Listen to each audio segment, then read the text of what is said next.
My name is Meenal. I work in an organization called Kalpavriksh. We've been working in India.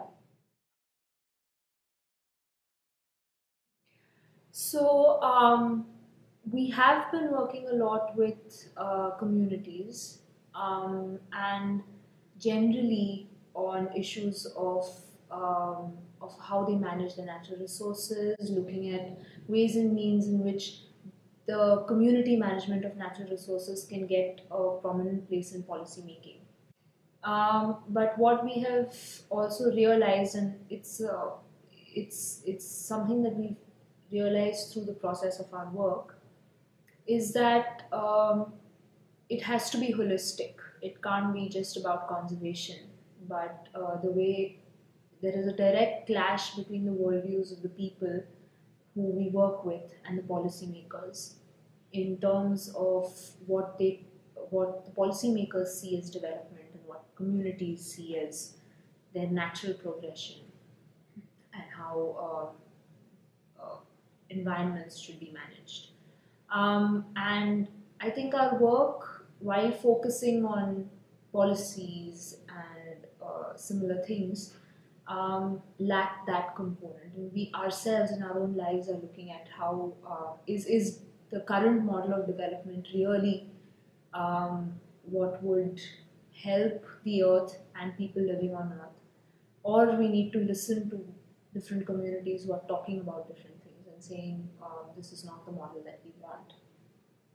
So I think those are the gaps that we are trying to fill right now in our research and work that we do.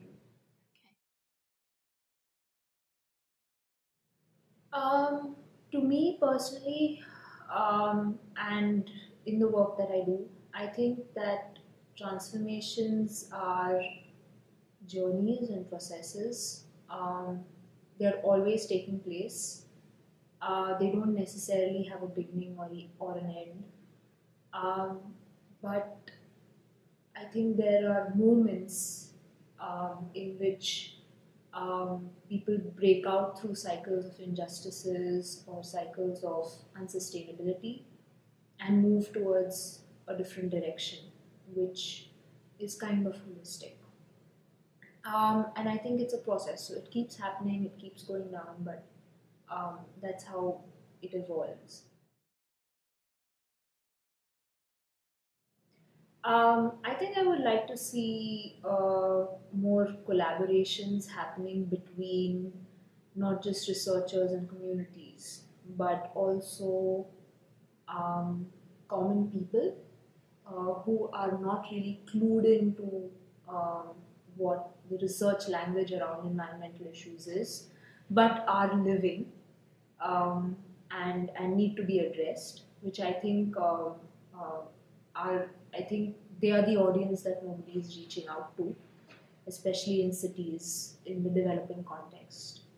So I think in some ways we need to bridge that gap, and also while trying to get more voices from the ground up to somehow influence policy.